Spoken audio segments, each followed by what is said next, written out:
नमस्कार दोस्तों, आज हम प्रीवियस ईयर एमसीक्यू सेट 4 करेंगे। चलो वीडियो स्टार्ट करते हैं। आपराधिक प्रक्रिया संहिता 1973 के प्रावधान के तहत सम्मन मौखिक हो सकता है। कॉर्पोरेट संस्थाओं पर सम्मन नहीं भेजा जा सकता है। सम्मन या तो उपस्थित होने के लिए या कोई दस्तावेज चीज़ पेश करने के लिए होता है।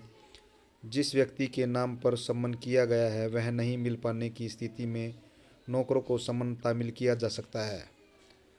तो दोस्तों, सही आंसर है ऑप्शन सी। सम्मन या तो उपस्थित होने के लिए या कोई दस्तावेज चीज़ पेश करने के लिए होता है।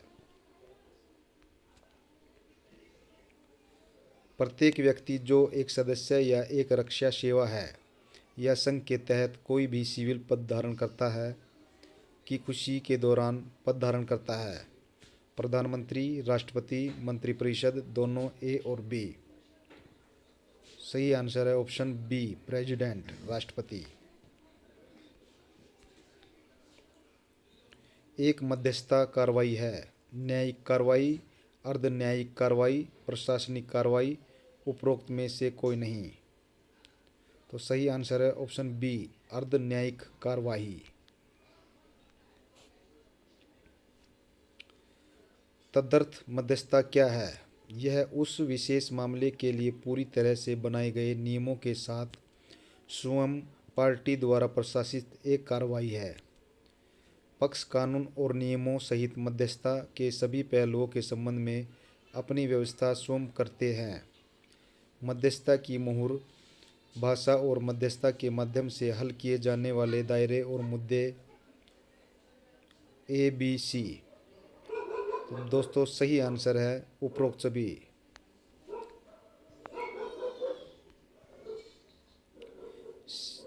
Which of the following sections of the Civil Procedure Code define the machine profit? Section 24, Section 214, Section 26, Section 212। तो दोस्तों, सही आंसर है ऑप्शन डी, सेक्शन 212। तो दोस्तों, जो स्टूडेंट्स इंग्लिश में पढ़ना चाहता है वो इंग्लिश में पढ़ ले और जो हिंदी में पढ़ना चाहता है वो हिंदी में पढ़ ले। तो दोस्तों, सही आंसर है इसका ऑप्शन डी।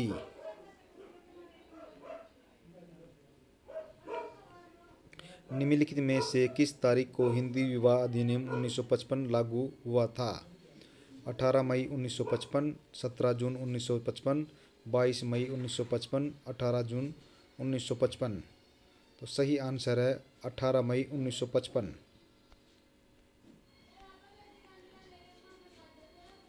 निम्नलिखित में से कौन सी संपत्ति हिंदू उत्तराधिकार अधिनियम 1956 की धारा 30 को शासित करेगी? तारवाड़, तवाजी, कुटुंब, कवारू, इलोम। तो दोस्तों, इसका सही आंसर है तारवाड़ और तवाजी। ऑप्शन सी सही रहेगा दोस्तों। एक अधिवक्ता कानून के शासन को बनाए रखने और यह सुनिश्चित करने के लिए बाध्य है कि सार्वजनिक न्याय प्रणाली अपनी पूरी क्षमता से कार्य करने में सक्षम है। एक अधिवक्ता द्वारा पेशेवर नैतिकता के सिद्धांत का कोई भी उल्लंघन दुर्भाग्यपूर्ण और अस्वीकार्य है।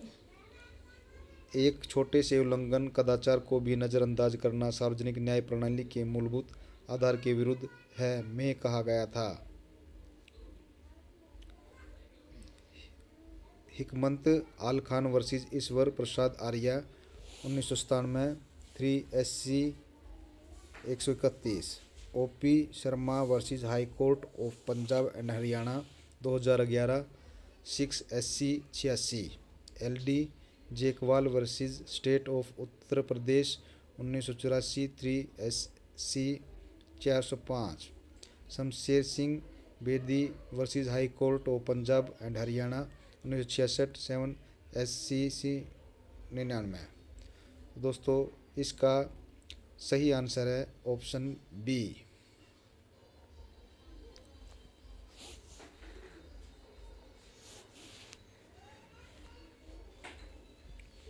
कंपनी अधिनियम 2013 की धारा 8 में है कंपनी का समावेश धर्मार्थ उद्देश्यों वाली कंपनियों का गठन आदि, पंजीकरण का प्रभाव, ज्ञापन और लेखों के प्रभाव से संबंधित प्रावधान शामिल है। तो दोस्तों सही आंसर है ऑप्शन बी। निगमन की अवधि के भीतर पंजीकृत कार्यालय का सत्यापन रजिस्ट्रार को प्रस्तुत किया जाएगा। 30 दिन, 60 दिन, 90 दिन, 120 दिन। तो सही आंसर रहेगा 30 दिन।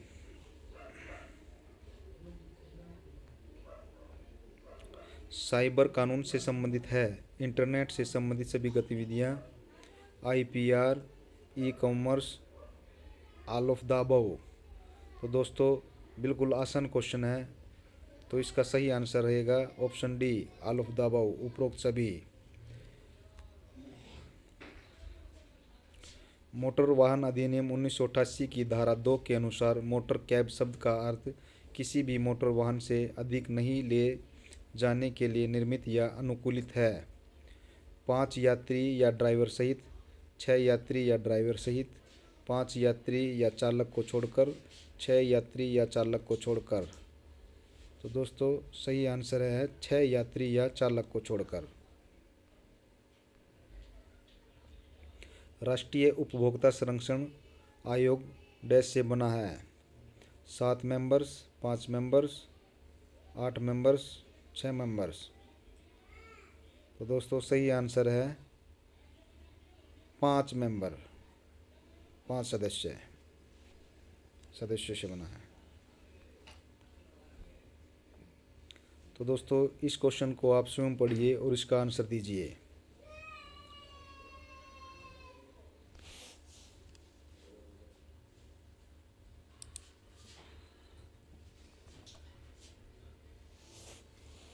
तो इसका सही आंसर है दोस्तों ऑप्शन सी। सिविल प्रक्रिया संहिता की धारा डैश के अंतर्गत न्यायालय के बाहर विवाद के निपटारे का प्रावधान किया गया है? 91, 89, 51, 151।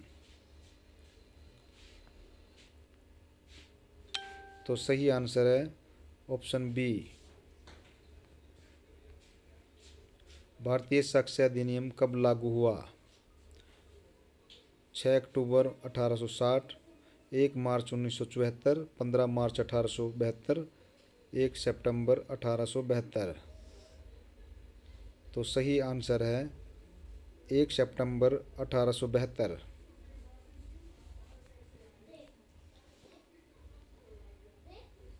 भारतीय संविधान के अनुच्छेद 315 के प्रावधान के अनुसार संघ के लिए एक लोक सेवा आयोग और प्रत्येक राज्य के लिए एक लोक सेवा आयोग होगा। संघ के लिए लोक सेवा आयोग यदि किसी राज्य के राज्यपाल द्वारा अनुरोध किया जाता है तो राष्ट्रपति के अनुमोदन से राज्य की सभी या किसी भी आवश्यकताओं को पूरा करने के लिए सहमत हो सकता है। उपरोक्त कथनों में से कौन सा सही है? Only first, only second, first and second, none of them. तो दोस्तों इस क्वेश्चन को एक बार आप दोबारा रिवीजन करें और पढ़ें और इसका आंसर दें। इसका सही आंसर है दोस्तों फर्स्ट और सेकंड, ऑप्शन सी। हिंदू दत्तक ग्रहण और भरण पोषण अधिनियम 1956 की निम्नलिखित में से कौन सी धारा भरण पोषण की राशि से संबंधित है? Section 21, section 22, section 23, section 24। तो दोस्तों काफ़ी इम्पोर्टेंट क्वेश्चन है दोस्तों। तो सही आंसर है ऑप्शन सेक्शन 23। निम्नलिखित में से किस मामले में सर्वोच्च न्यायालय ने सर्वप्रथम जीवन के अधिकार से लेकर स्वास्थ्य के अधिकार और अन्य स्वच्छ स्थितियों के विस्तार के प्रश्न पर विचार करने का प्रयास किया? केस से रिलेटेड क्वेश्चन है दोस्तों। The rural litigation and entitlement, Kendra versus State of Uttar Pradesh, MC Mehta versus Union of India, V Lakshmi Pate versus State of Karnataka, F K Hussain versus Union of India. तो दोस्तों कौन सा केस है इनमें से सही आंसर? तो सही आंसर है ऑप्शन ए।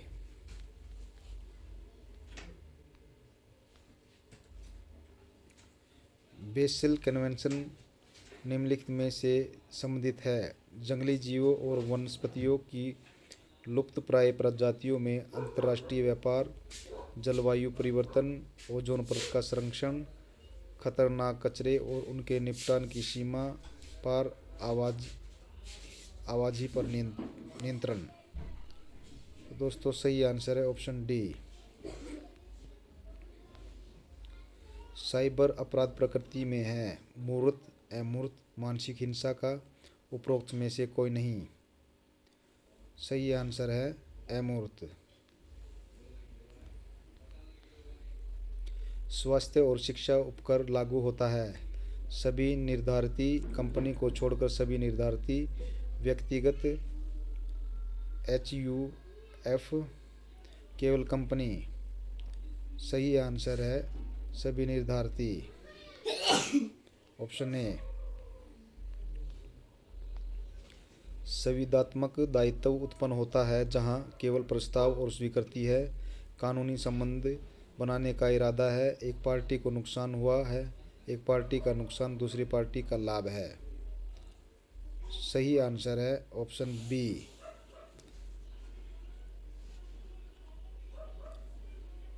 कानूनी संबंध बनाने का इरादा है।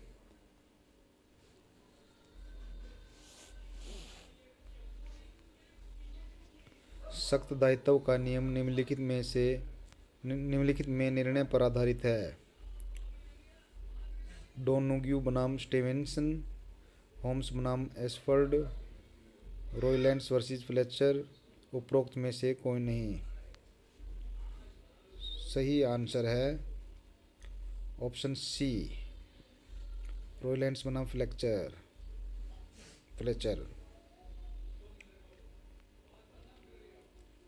अंतिम अवसर का नियम निर्धारित किया गया था? Davis versus Mann, State of AP versus Rangana, Nugent versus Smith, Kalawati versus State of HP। सही आंसर है ऑप्शन ए। निम्नलिखित में से किस मामले में यह माना गया था कि हिंदू दत्तक ग्रहण और रखरखाव अधिनियम 1956 की धारा 25 के तहत प्रदत्त अधिकार इसके विपरीत किसी भी अनुबंध का अधिक्रमण करते हैं? तथ्य यह है कि डिग्री की तारीख से कोई फर्क नहीं पड़ता।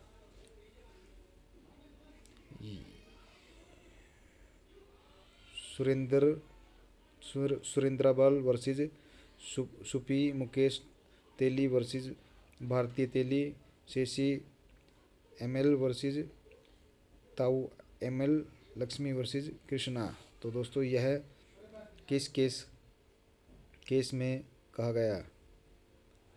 तो ऑप्शन है इसका सही सी। वाक्यांश एक जनहित याचिका दायर करे, जाहिरा तौर पर सार्वजनिक हित में लेकिन वास्तव में व्यक्तिगत या निजी हितों की पूर्ति के लिए का अर्थ है। जनहित की रक्षा के लिए जनहित याचिका दायर करना, सार्वजनिक और निजी दोनों हितों की सुरक्षा के लिए जनहित याचिका दायर करना, केवल निजी हित के संरक्षण के लिए जनहित याचिका दायर करना, इसे सार्वजनिक हित में होने का आरोप लगाते हुए जनहित याचिका दायर करना, लेकिन वास्तव में निजी हित की सुरक्षा की मांग करना। दोस्तों सही ऑप्शन है ऑप्शन डी।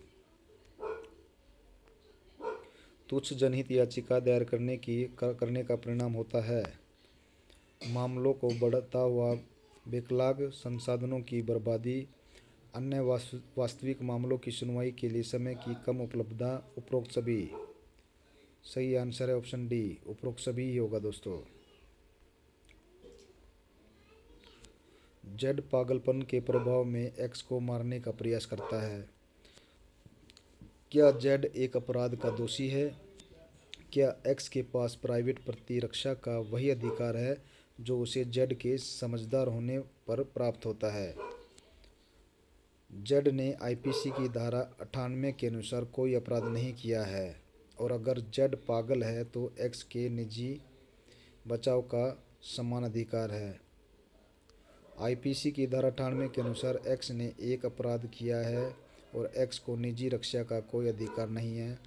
जेड ने अपने दिमाग का उपयोग नहीं करने के लिए अपराध किया है। नन ऑफ अबाउ, उपरोक्त में से कोई नहीं। तो दोस्तों ऐसे क्वेश्चन ऑल इंडिया बार एग्जामिनेशन में काफ़ी बनते हैं और आप इस क्वेश्चन को अच्छे से पढ़ें और इसका आंसर दें। तो इसका सही आंसर है दोस्तों ऑप्शन ए।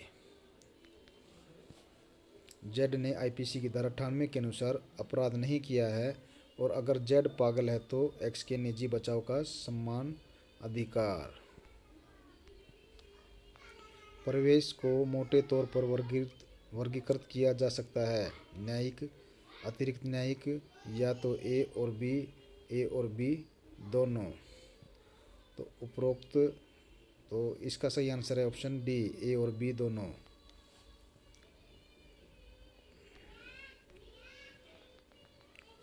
धारा 66 भारतीय साक्ष्य अधिनियम नीचे देता है। धारा 65A भारतीय साक्ष्य अधिनियम के तहत माध्यमिक साक्ष्य प्राप्त करने से पहले एक नोटिस दिया जाना चाहिए। एक दस्तावेज पेश करने की सूचना लिखित रूप में होनी चाहिए। सिविल प्रक्रिया संहिता के आदेश 11 नियम 15 एक दस्तावेज का उत्पादन करने के लिए नोटिस के प्रकार को निर्धारित करता है, उपरोक्त सभी। तो दोस्तों सेक्शन 66 के अंदर ये सभी बातें शामिल है, तो सही ऑप्शन होगा उपरोक्त सभी।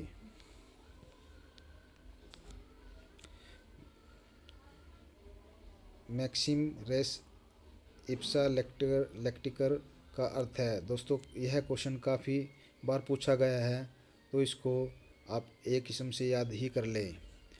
बात अपने लिए बोलती है, जहाँ सही है वहाँ उपाय है, जहाँ उपाय है वहाँ अधिकार है, जहाँ दोष नहीं है वहाँ कोई उपाय नहीं है। तो दोस्तों इसका सही आंसर है ऑप्शन ए, बात अपने लिए बोलती है।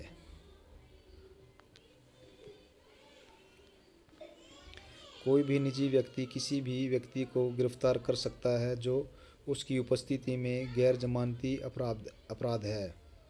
उसकी उपस्थिति में गैर जमानती अपराध और संज्ञेय अपराध करता है, उसकी उपस्थिति में शमनीय अपराध करता है, अपनी उपस्थिति में अपराध करता है या घोषित अपराधी है। तो सही आंसर है ऑप्शन डी, अपनी उपस्थिति में अपराध करता है या घोषित अपराधी है।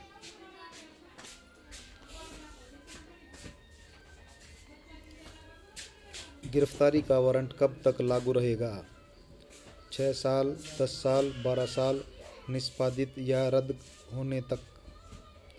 तो दोस्तों सही आंसर है ऑप्शन डी, निष्पादित या रद्द होने तक।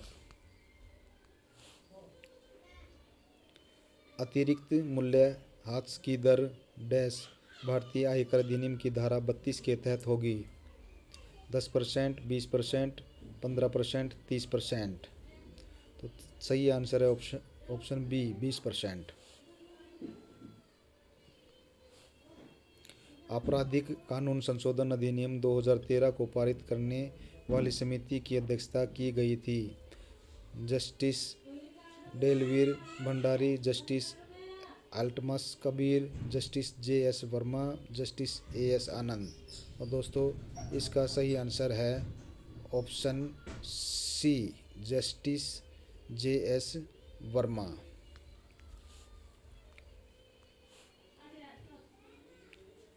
आपराधिक प्रक्रिया संहिता की योजना के तहत गैर संज्ञेय अपराध है सार्वजनिक गलतियां, निजी गलतियां, सार्वजनिक और निजी दोनों गलतियां, उपरोक्त में से कोई नहीं। तो सही आंसर है ऑप्शन बी, निजी गलतियां, प्राइवेट रॉन्ग्स। केवल डैश के आधार पर एक पुरुष या एक महिला के खिलाफ भेदभाव अनुच्छेद 15(1) का उल्लंघन होगा। सेक्स पारिश्रमिक, जन्मस्थान धर्म। तो सही आंसर है ऑप्शन ए, सेक्स। 22 जनवरी 1947 को संविधान सभा द्वारा अपनाए गए उद्देश्य संकल्प को किसके द्वारा तैयार किया गया था? Jawaharlal Nehru, doctor B R Ambedkar, doctor Rajendra Prasad, B N Roy. तो दोस्तों काफ़ी इम्पोर्टेंट क्वेश्चन है दोस्तों। तो इसका सही आंसर है ऑप्शन ए, जवाहरलाल नेहरू। संपत्ति के अधिकार को किसके कार्यकाल के दौरान मौलिक अधिकारों की सूची से हटा दिया गया था? इंदिरा गांधी, चरण सिंह, राजीव गांधी, मोरारजी देसाई। तो सही आंसर है मोरारजी देसाई।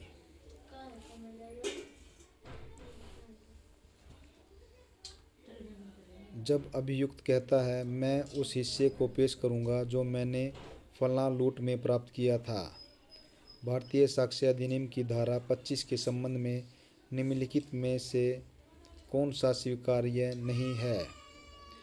एक स्वीकृति की एक डकैती हुई, एक स्वीकृति की आरोपी ने इसमें भाग लिया, एक स्वीकृति की उसे संपत्ति का हिस्सा मिला, संपत्ति कहाँ है इसके बारे में एक बयान। तो इसका आंसर बताएं। तो इसका सही आंसर है दोस्तों first, option first, option second and option third, option A. राज्य बार काउंसिल के सदस्य की अधिकतम सीमा 15, 20, 25 नन। तो इसका सही आंसर है ऑप्शन सी, 25। विशिष्ट राहत अधिनियम 1963 में शामिल है 6 अध्याय और 40 खंड, 7 अध्याय और 42 खंड, 8 अध्याय और 43 खंड, 8 अध्याय और 44 खंड। तो सही आंसर है 8 अध्याय और 44 खंड।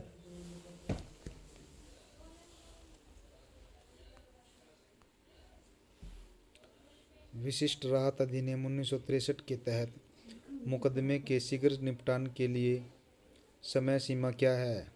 6 मंथ, 10 मंथ, 12 मंथ, 18 मंथ। तो दोस्तों सही आंसर है 12 मंथ, 12 महीने।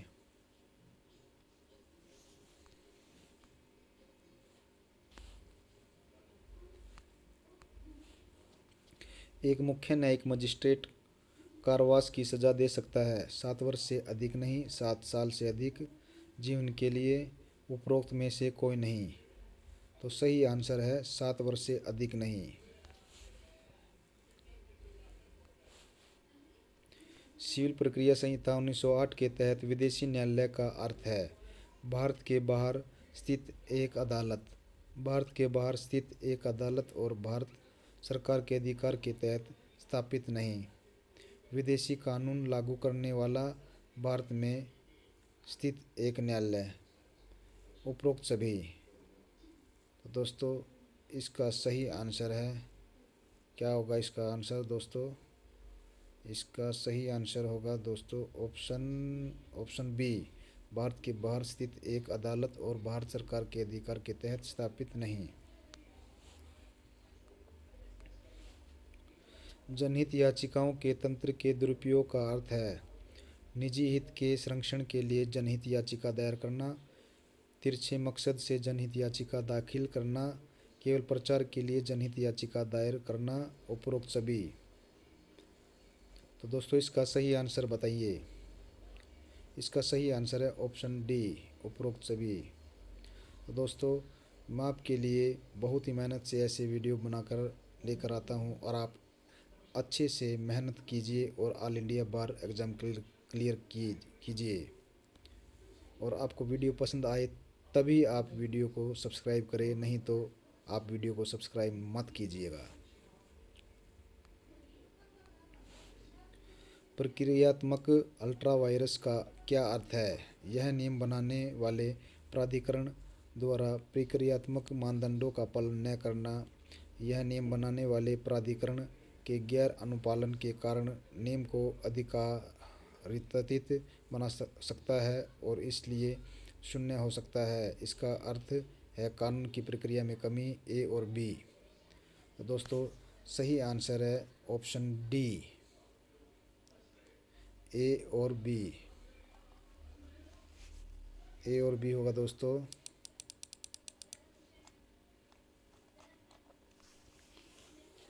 इसका आंसर रिकॉर्ड के सामने स्पष्ट कानून की त्रुटि का आधार किस रिट से जुड़ा है? अधिकार परीक्षा, परमादेश, बंदी प्रत्यक्षीकरण, प्रमाण पत्र। दोस्तों काफ़ी बार पूछा गया क्वेश्चन है दोस्तों ऑल इंडिया बार एग्जाम में। इस क्वेश्चन को अच्छे से देख लें। इसका सही आंसर है दोस्तों प्रमाण पत्र, ऑप्शन डी। सील प्रक्रिया संहिता के तहत गलत मिलान का पता लगाएं। धारा 5 डैश राजस्व न्यायालय, धारा 7 प्रांतीय लघु वाद न्यायालय।